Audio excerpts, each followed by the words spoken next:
yang perlu disiapkan untuk membuat 20 porsi dimsum yaitu ikan dori, labu siam, wortel, cabai merah, cabai rawit, daun bawang, bawang putih, dan beberapa seasoning, es batu, putih telur, dan tepung tapioka. Tahap yang pertama, marinasi ikan dori selama 20 menit menggunakan jeruk nipis. Kemudian haluskan bawang putih dan potong daun bawang. Setelah itu, kupas wortel dan cuci bersih, kemudian parut. Lakukan hal yang sama ke labu siam dengan menggunakan parutan dengan rongga yang lebih besar. Ikan dori yang telah dimarinasi selama 20 menit menggunakan jeruk nipis, kemudian dimasukkan ke dalam chopper sedikit demi sedikit untuk melalui proses penggilingan. Jangan lupa untuk memberikan es batu saat proses penggilingan untuk menambah elastisitas dan tekstur kekenyalan dari ikan. Kemudian, ikan yang sudah digiling ditambahkan parutan labu siam dan wortel, kemudian diaduk secara merata. Dalam proses pengadukan, jangan lupa untuk menggunakan sarung tangan dan alat pengaduk.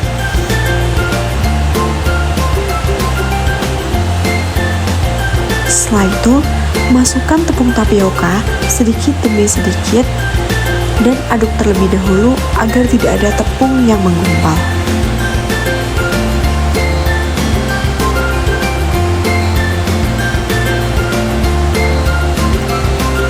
Setelah itu, tambahkan juga putih telur yang telah dipisahkan sebelumnya, kemudian aduk kembali hingga merata.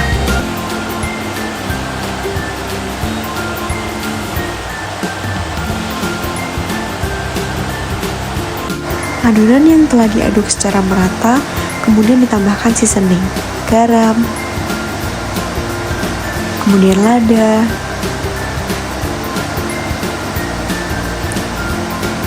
kaldu jamur,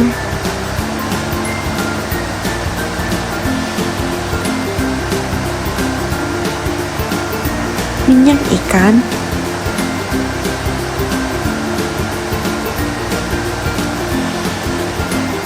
minyak wijen, saus tiram,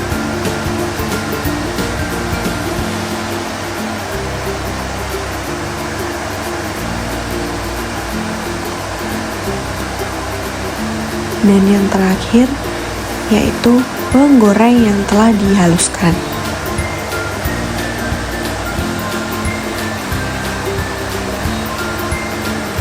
Kemudian aduk kembali seluruhnya hingga merata dan pastikan seluruh bumbu tercampur. Kemudian masukkan daun bawang yang telah dipotong sebelumnya dan lakukan pengadukan kembali.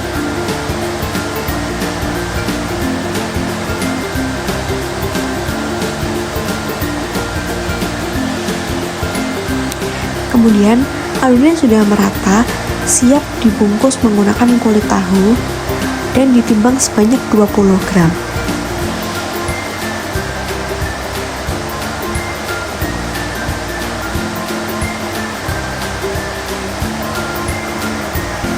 Adonan dimsum dilipat satu persatu secara manual dan menggunakan sarung tangan agar lebih higienis. Adonan dimsum yang telah dilipat selanjutnya disisihkan ke wadah lain agar dapat didistribusikan dalam proses pemasakan. Kami menggunakan sedikit minyak pada alat kukusan agar mencegah lengketnya dimsum pada alat. Kemudian memasukkan dimsum satu persatu dan diberi rongga. Selanjutnya dalam pembuatan sambal, kami menggunakan sedikit minyak dan kemudian memasukkan bawang putih dan cabai yang telah dicoper sebelumnya. Kemudian ditumis hingga bau langu dari cabai dan bawang putih hilang. Kemudian tambahkan air ke dalamnya dan aduk kembali hingga merata. Tambahkan sedikit gula ke dalam, parutan sambal dan aduk lagi hingga gula merata. Kemudian tambahkan kaldu jamur dan masukkan air cuka. Tahap yang terakhir yaitu memasukkan parutan maizena agar sedikit mengental. Tunggu hingga dingin, dan setelah dingin dapat dimasukkan ke dalam wadah penyajian sambal.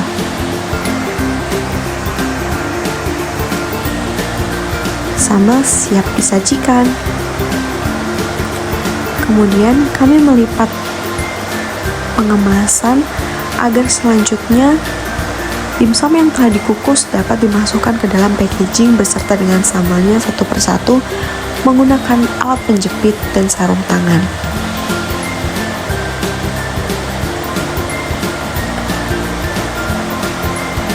Dimsum yang telah dimasukkan beserta dengan sambal dapat ditutup dengan packaging dan diberikan sumpit serta dapat didistribusikan.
Tahap pertama yang dapat kami lakukan sebelum melakukan produksi Chocomonchia adalah menempelkan labeling pada seluruh kemasan Chocomonchia.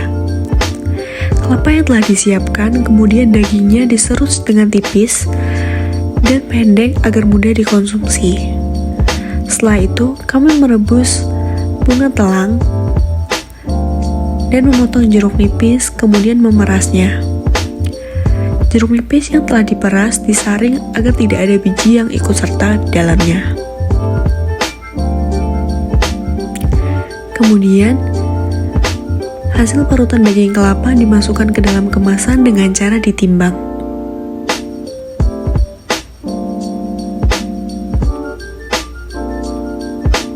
Tambahkan chia seed. Kemudian masukkan 100 ml air kelapa murni ke dalam kemasan Chocomonchia. Dan berikan spesisanya dengan rebusan bunga telang.